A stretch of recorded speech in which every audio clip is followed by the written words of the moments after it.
I never thought the sound of a front door opening could change my life. But that night, it did.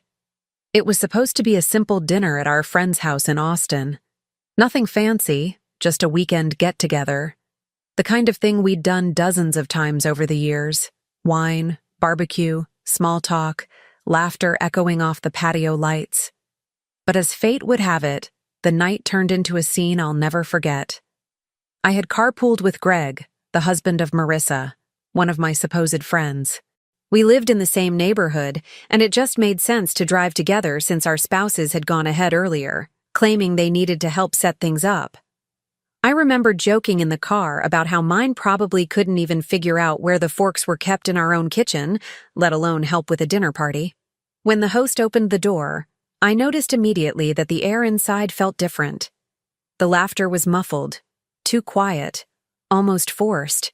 There were half a dozen people already seated around the dining table, wine glasses in hand, chatting in that nervous way people do when they've just witnessed something they shouldn't have. I didn't catch on right away.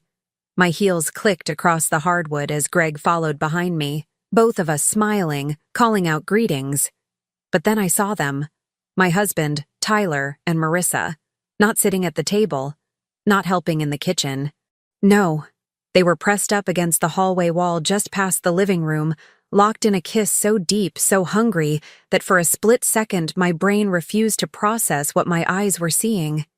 His hands were under her sweater, hers clawing at his shirt like some cheap movie scene.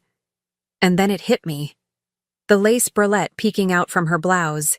I knew it instantly because it was mine.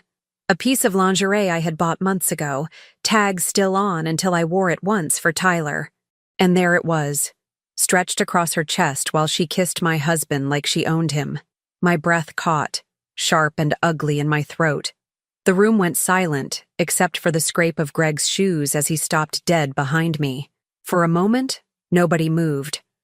Not Tyler, not Marissa, not the people at the table who had clearly already witnessed this circus before we arrived. Greg's voice broke the silence. It wasn't calm. It was a roar. "Marissa! What the hell is this?" They sprang apart, clumsy and guilty, eyes wide like kids caught stealing from a candy store. Tyler stammered something. "Sam, wait. It's not what it looks like." The most pathetic, predictable line in the book. I didn't wait. I stepped right up to him, so close I could smell the wine on his breath, and my palm connected with his face before I even realized I'd moved. The slap cracked through the room, sharp as glass breaking. His head snapped to the side, and when he looked back at me, there was no trace of shame. Just anger at being caught. Marissa tried to pull her sweater tighter over my lingerie, but it was too late. I jabbed a finger toward her, my voice shaking but loud enough for everyone in the room to hear. "You think you can crawl into my bed, put on my clothes, and take what's mine? You disgusting, pathetic." My words caught in my throat, rage choking me. Greg stepped forward, his face red, fists clenched. "Is this what you do when you say you're working late? Screw my wife in our friends' houses?" He looked ready to swing at Tyler, and for a split second I almost wanted him to. The host tried to intervene, hands up like he could calm a storm. Hey, let's just..." But no one was listening. The dinner was over before it had even begun. Tyler reached for me, maybe to grab my arm, maybe to beg. I jerked back, eyes locked on his. "Don't touch me. Don't you dare touch me." The room was still frozen, the witnesses caught between pity and horror. I could feel their eyes on me, on the lingerie, on the wreckage of what had just exploded in front of them. And in that moment, I realized something with absolute clarity. The humiliation wasn't mine to carry. It was his. Theirs. I straightened my spine, every ounce of hurt hardening into steel. "You wanted to humiliate me?" My voice was ice. "Congratulations, you've done it. But hear me, Tyler. This isn't the end. It's the beginning." I turned to Marissa, who was clutching Greg's arm now, her face pale as ash. "And you," I spat, "you'll regret ever thinking you could step into my life. Enjoy the scraps while you can." I didn't wait for their replies. I didn't need to. The silence said it all. I grabbed my purse off the counter, my hands surprisingly steady, and walked out the door into the Texas night air. Greg followed a few steps before stopping, muttering curses under his breath, probably ready to tear his marriage apart in his own way. But I didn't look back. I couldn't. My heels hit the driveway like a drumbeat, each step heavier than the last, but also steadier. I wasn't just leaving a dinner party. I was leaving behind the version of myself who tolerated lies, who ignored late nights and hollow excuses, who believed in the mask Tyler wore. By the time I reached my car, my tears had dried before they even had the chance to fall. My chest was still tight, my pulse still racing, but under all of it, there was something new. A vow, quiet but unshakable, echoing in my bones. He thought tonight was the night he humiliated me, but I knew better. Tonight was the night I began to burn it all down. When I got home that night, the silence of my own house felt heavier than the shouting I'd just walked away from. I sat in the dark living room, the walls around me echoing with years of memories, and I realized just how much of myself I had poured into a marriage that was already crumbling long before I saw it. Tyler and I had been married for 15 years. We met in our mid-20s, back when I still believed hard work and loyalty were enough to hold a man's attention. He was charming then, hungry for success in Austin's booming tech world, while I was steady, the one who held things together. When my mother passed, the inheritance I received became the down payment for our first house. I told myself it was an investment in our future, but now I see it was really the first brick in a castle he thought he owned. I gave him space to chase his dreams. I scaled back my own career plans, choosing flexible hours so I could raise our daughter, Emily, without relying on daycare. I cooked, I budgeted, I stretched my mother's money into something that gave us security. I told myself these sacrifices were temporary, that once his career took off, we'd build something together. But together slowly became one-sided. His successes were always his promotions, his new car, the vacations, all presented like trophies he earned alone, while I stood quietly in the background. The warning signs were always there. The late-night meetings that stretched past midnight, the sudden trips to Dallas that never added up. The way he started guarding his phone like it held nuclear codes. When I asked, he'd brush me off with a laugh, kiss my forehead, and call me paranoid. And I let him. I let my loyalty blind me, because admitting the truth meant admitting the last decade of my life had been built on lies. Emily was the one who finally stripped away the last of my denial. She's 15 now, sharp, more observant than I ever gave her credit for. A few weeks before the dinner party, she had come to me quietly, her voice trembling. "Mom, I think Dad's seeing someone." I remember how my stomach dropped, how I wanted to shut her down, protect her from the ugliness I wasn't ready to face. I asked her what made her think that, and she told me she'd seen him once downtown, holding hands with a woman who wasn't me. She hadn't said anything sooner because she thought she might be wrong. But the look in her eyes told me she wasn't. I told her she must have misunderstood, that maybe it was a coworker, maybe he was just being friendly. The lie slipped out of my mouth before I could stop it, because I wasn't ready to see what was right in front of me.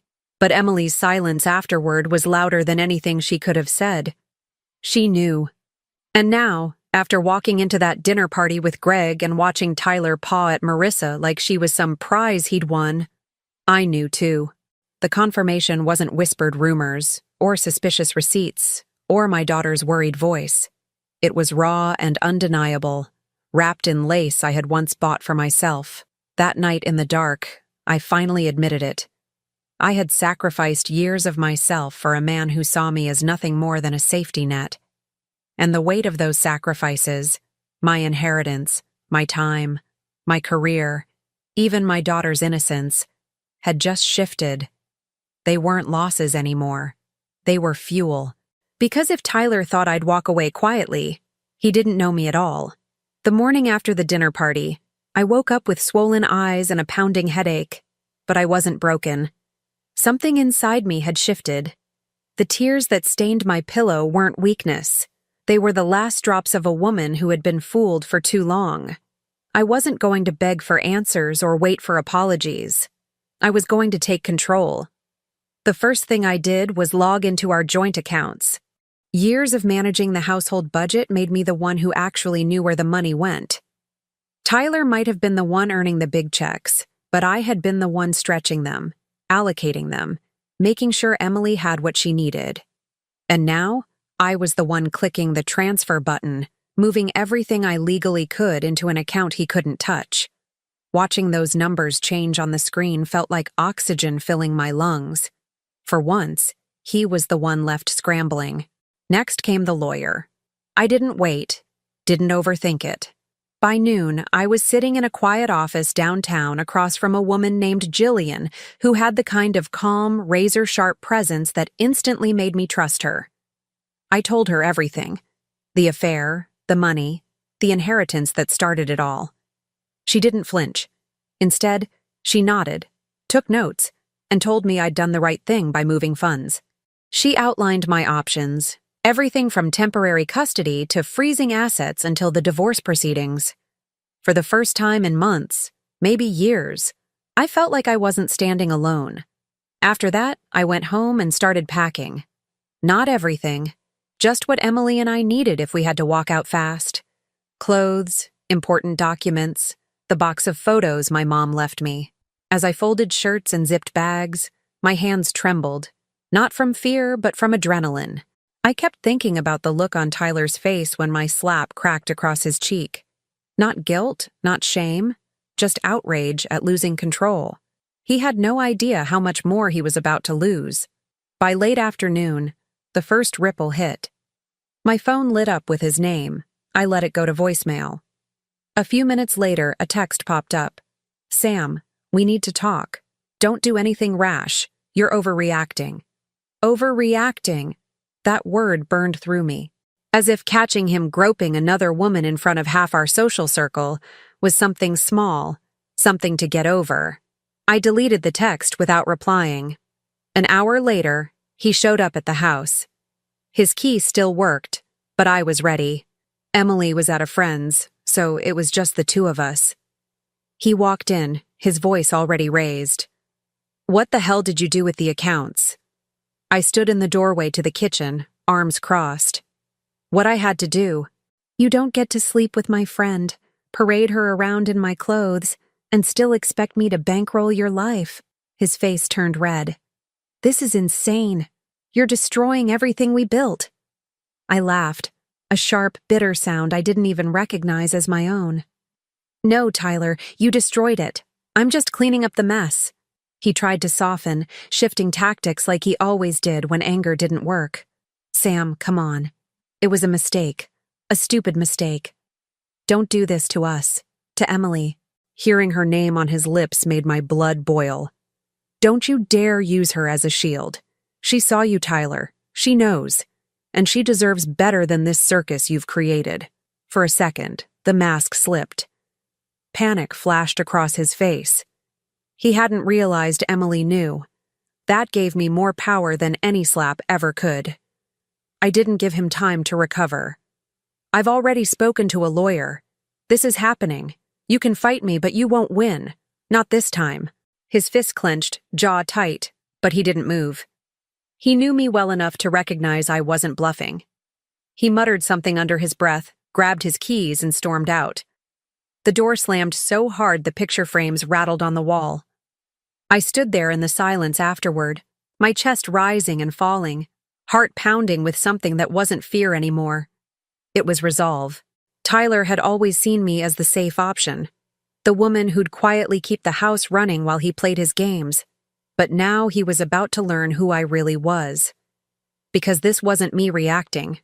This was me planning, and I had only just begun. The fallout came faster than even I expected. The morning after Tyler stormed out of the house, I woke to a flurry of messages on my phone. Friends, acquaintances, even people I barely spoke to from our wider social circle had something to say. Word of the dinner party spread like wildfire, and by now everyone knew. Austin isn't a small town, but in certain circles, Gossip travels faster than the news. The texts ranged from shock to sympathy. Sam, I'm so sorry. I can't believe he did this. If you need anything, call me. You don't deserve this. And from one friend who had never liked Tyler, about time you found out what he's really like. Each message stung, but they also hardened me. The humiliation wasn't just mine anymore. It was his. He had paraded his affair into a space where people couldn't unsee it, and now it was out of his control. By noon, Tyler was calling again. I let it ring. A few minutes later, my lawyer called to tell me he had already tried reaching out through his own attorney. Apparently, freezing the accounts had struck a nerve. He was livid. Jillian's voice was calm, reassuring. Don't engage directly. Everything goes through me now. That sentence gave me the first taste of real peace I'd felt in days. Meanwhile, the mistress wasn't spared either. Greg wasn't the type to suffer quietly. By the afternoon, he had posted a cryptic but fiery message on Facebook. Nothing explicit, but sharp enough that everyone who knew them could read between the lines.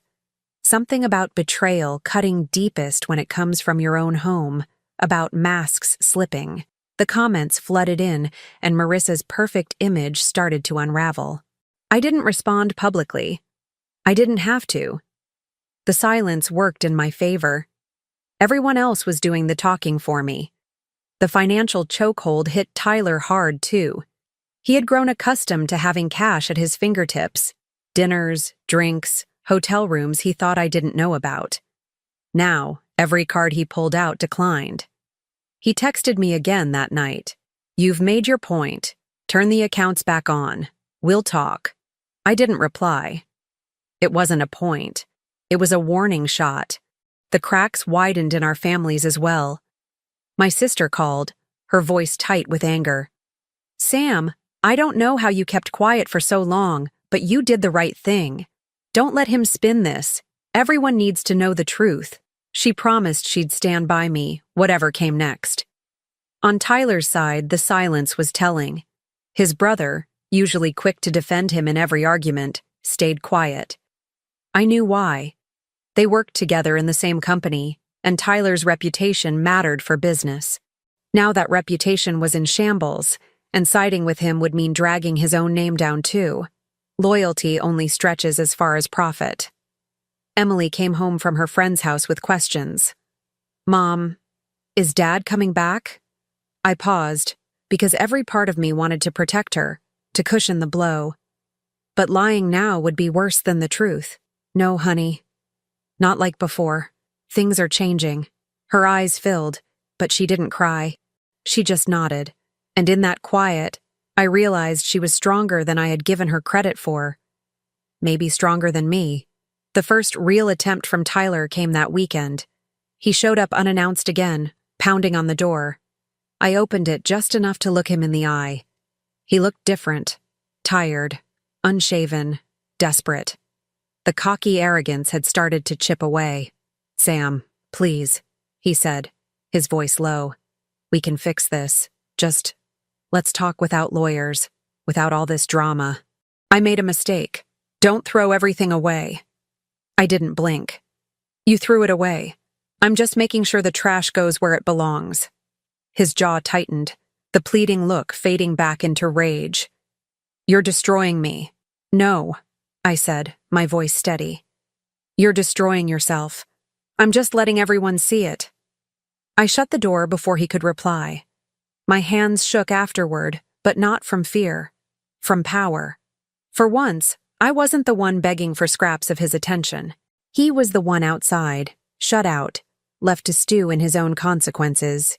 Inside, I sat with Emily on the couch and turned on a movie. She leaned her head on my shoulder, and for the first time in years, I felt lighter. The first battle was won, but the war had only begun.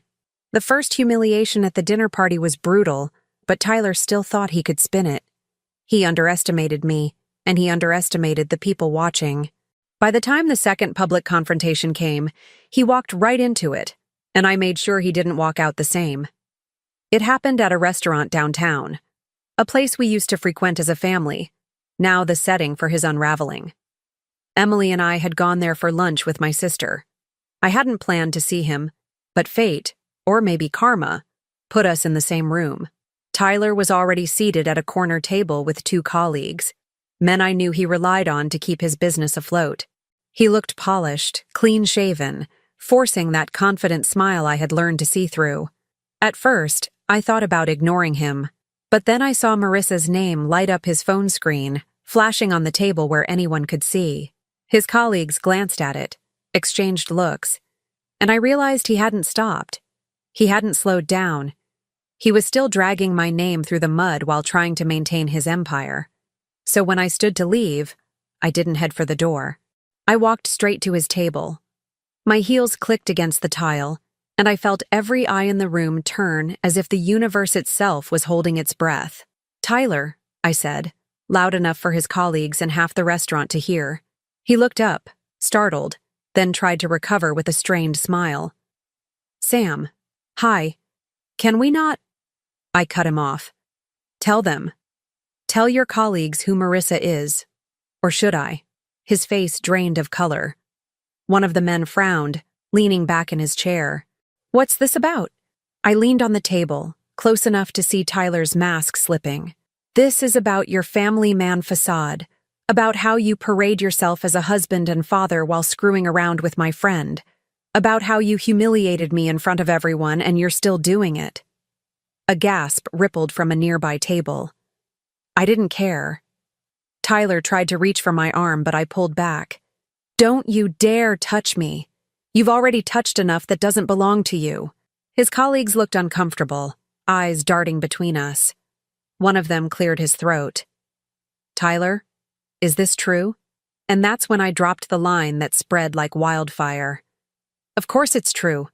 Ask him why his mistress was wearing my lingerie the night I caught them. Ask him how it feels to lose his family, his money, and soon his business. All for a cheap thrill." The room went silent, except for the sound of forks clattering onto plates. People were staring openly now, some whispering, some recording on their phones. Tyler's face was crimson. He tried to bluster, to laugh it off. "She's exaggerating, But his voice cracked, and no amount of smooth talk could cover the panic in his eyes. His colleagues stood abruptly, muttering something about needing air, leaving him alone at the table. I straightened, adjusted my bag on my shoulder, and looked him dead in the eye. "You thought you could bury me, Tyler. But I'm not the one suffocating." Then I turned and walked back to Emily and my sister, who had been watching from across the room. Emily's eyes were wide, but there was pride there too. She wasn't embarrassed by me. She was proud I had stood up, loud and unshakable, in a way she'd never seen before. As we left the restaurant, I could hear whispers spreading from table to table. The mic drop line was already out of my mouth and into the city's bloodstream. People would retell it, share it, laugh at his expense. He wasn't the successful husband and father anymore.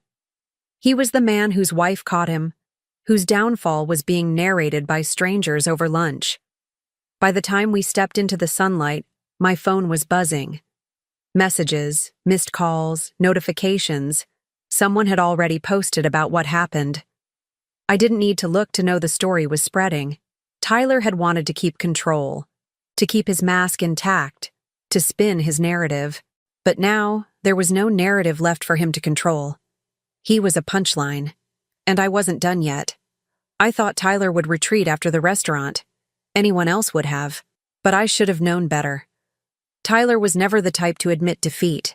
Not in his career, not in arguments, and certainly not in the collapse of his image. So instead of staying quiet and letting the storm pass, he tried to fight back. 2 days later, a friend texted me a link to a local news site. "You need to see this," she wrote. I clicked, and there it was, an interview with Tyler. He'd gone on record, smiling politely for the camera, talking about how rumors and exaggerations had blown up his private life.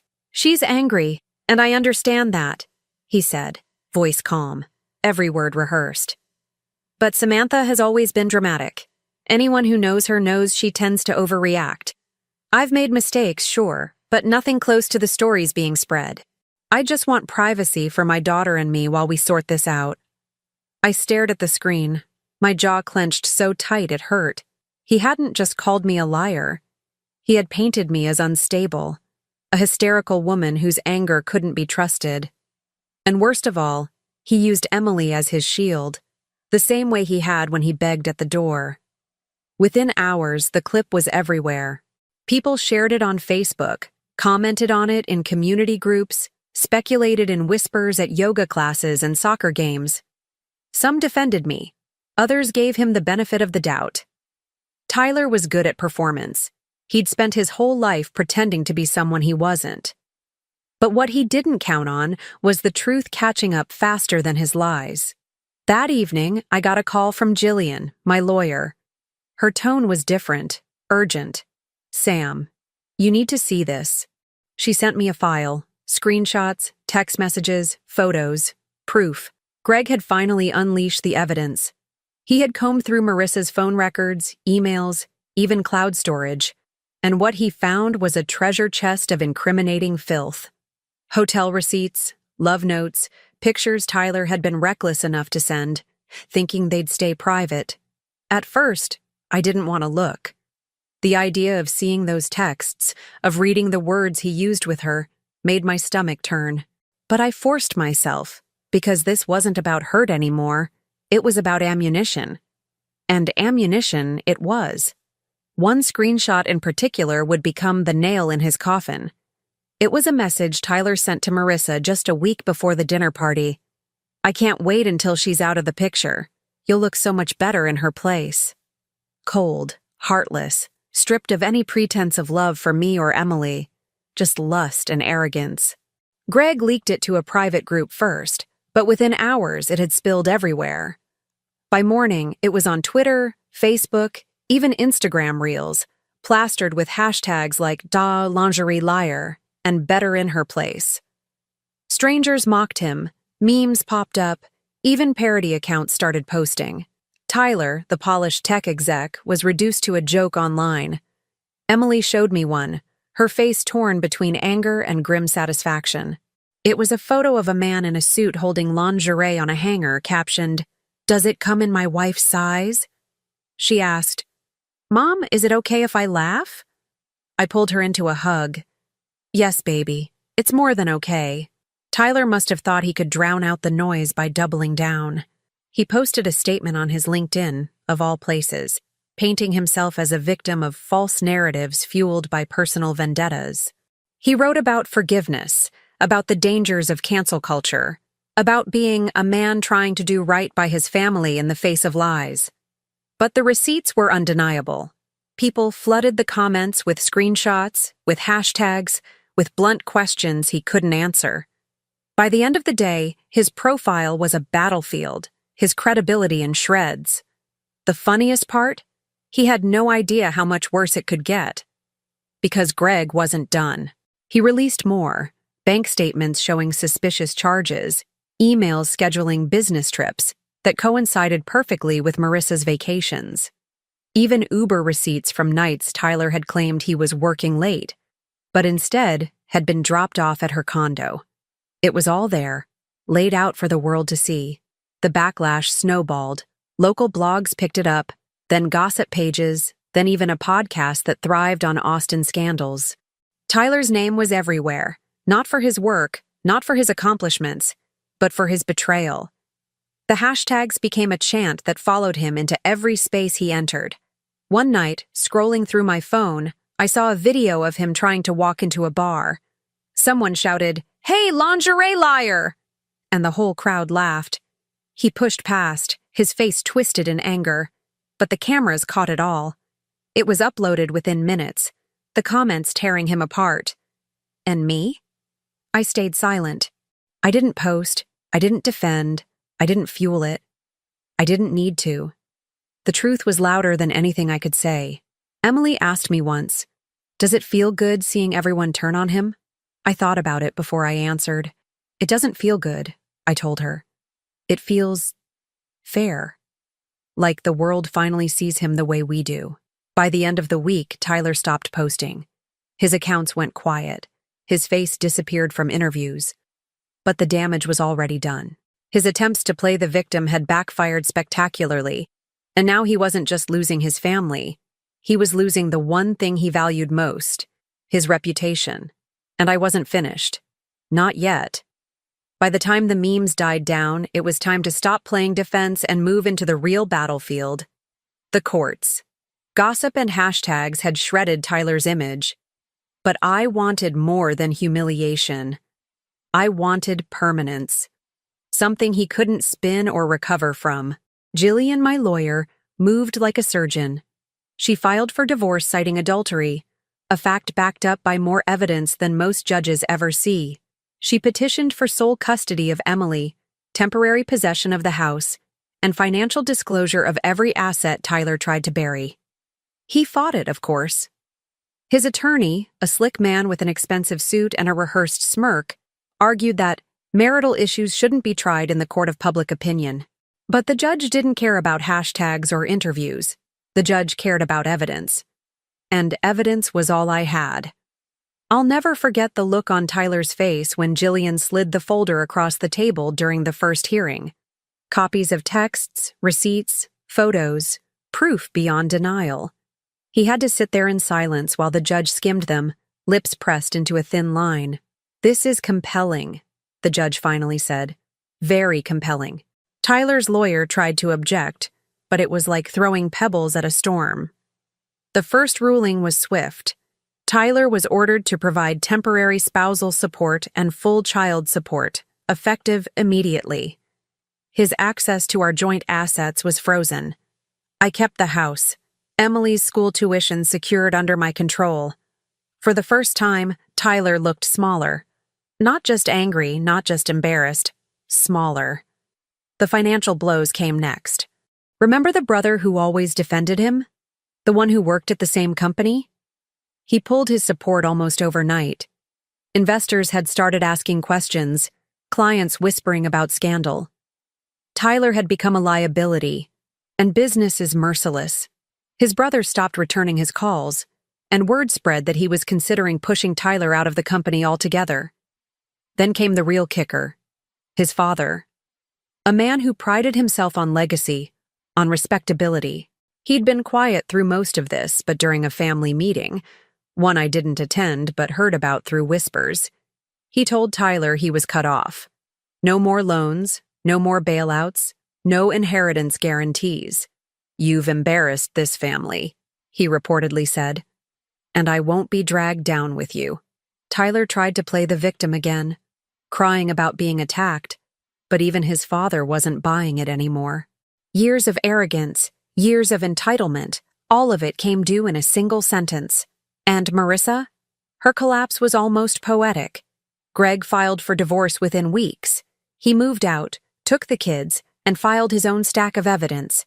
She went from posting vacation selfies to posting nothing at all. Friends who once orbited around her like moths vanished.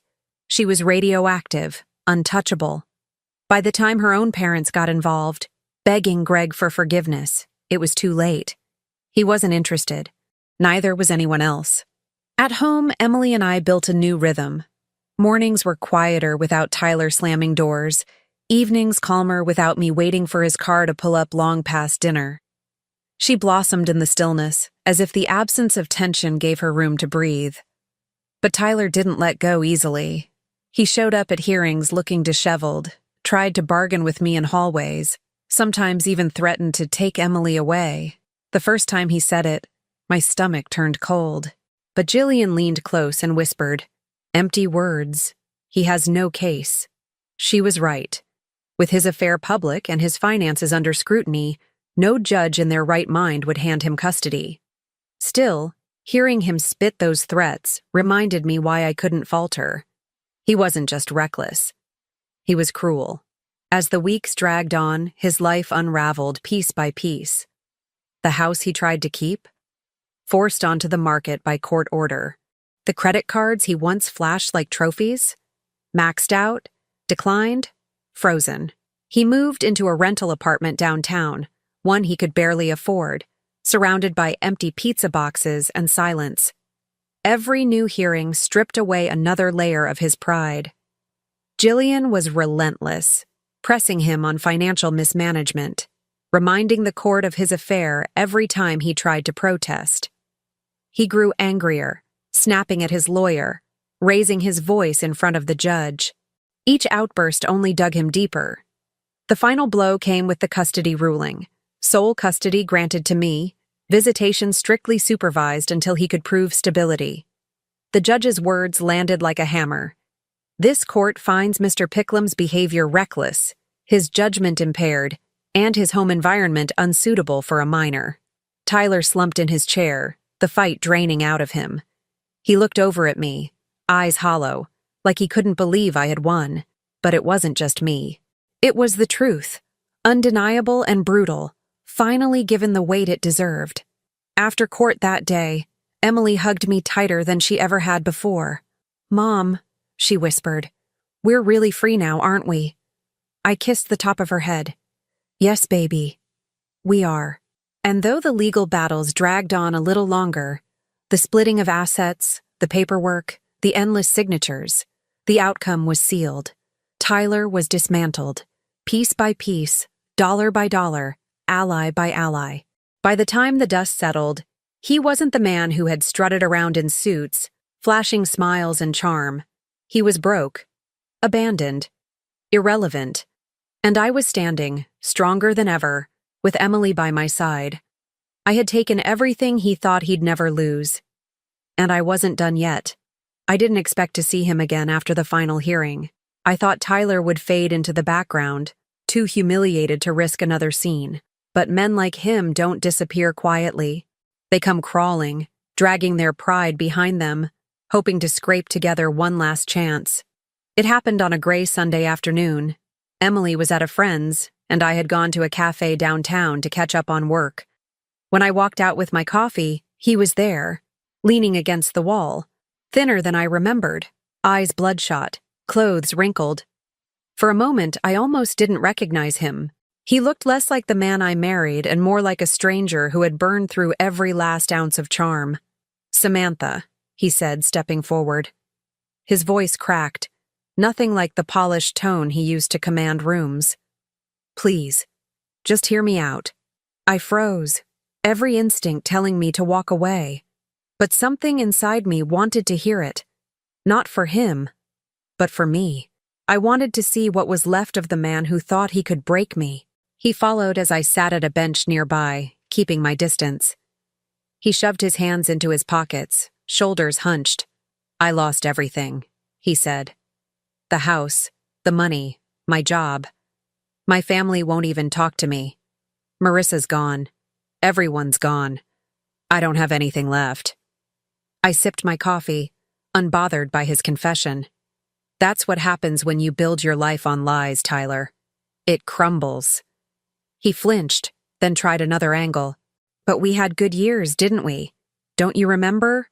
We built something together." I screwed up, yes, but you can't just erase everything we had.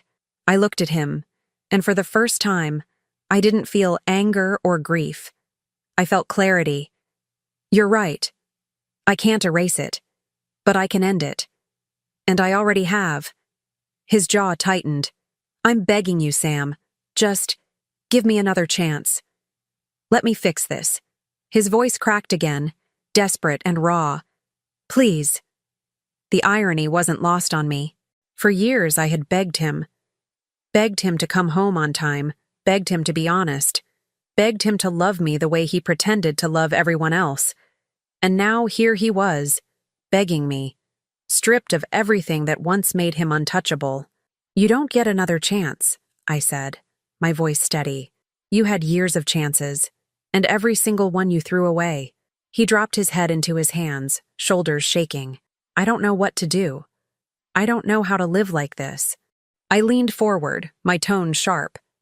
"Then figure it out, because I won't save you. Not now. Not ever." He lifted his head, eyes wet, looking at me like I was the only lifeline he had left. "Sam, please, just say something. Tell me what I can do." I stood, tossing the empty coffee cup into the trash. My heart didn't race, my hands didn't shake. I wasn't the broken woman who had walked into that dinner party months ago. I was the one who walked out, rebuilt, and reclaimed everything he tried to take. I looked him dead in the eye, and the words came without hesitation. "You're the architect of your own destruction." His face crumpled as the sentence hung in the air, final and immovable. I turned and walked away, heels clicking against the pavement, never once looking back, because there was nothing left to see. 6 months later, my life looked nothing like the ruins Tyler left behind. It wasn't perfect. Healing never is. But it was mine. The house felt lighter without him, as if the walls had exhaled.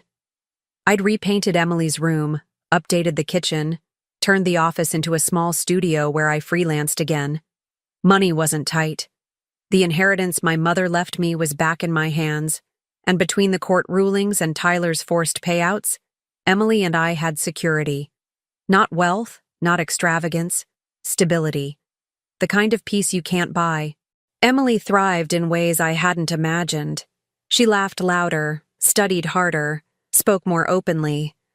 Sometimes I caught her watching me with a quiet pride that made me tear up. One evening, she said, "You're stronger now, Mom. I can see it." I hugged her, knowing she was stronger too, forged by truth instead of illusion. And me? I rediscovered pieces of myself I thought I'd buried. I started running again, signed up for a writing workshop, even traveled with Emily to New Mexico for a weekend, just because we wanted to see the desert. Every step away from Tyler was a step toward the woman I'd forgotten I could be. As for him, the last I heard wasn't from him directly, but through whispers.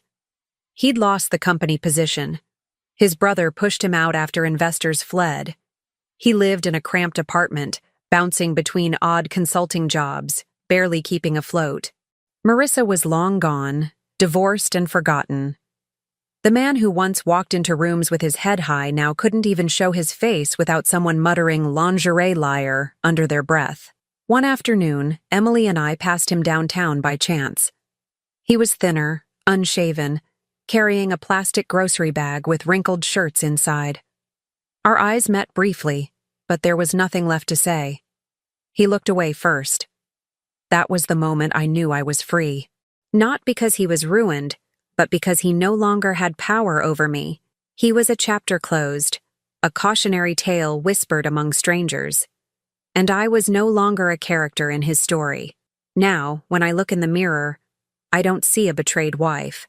I see a woman who survived, who fought, who rebuilt. I see someone who walked through humiliation and fire and came out unburned. Betrayal broke the life I thought I wanted. But freedom built the life I deserved. Thank you so much for watching. I'd love to hear your thoughts or even your own experiences in the comments below. Don't forget to hit that subscribe button and give this video a like. It really helps the channel grow and keeps more stories coming your way.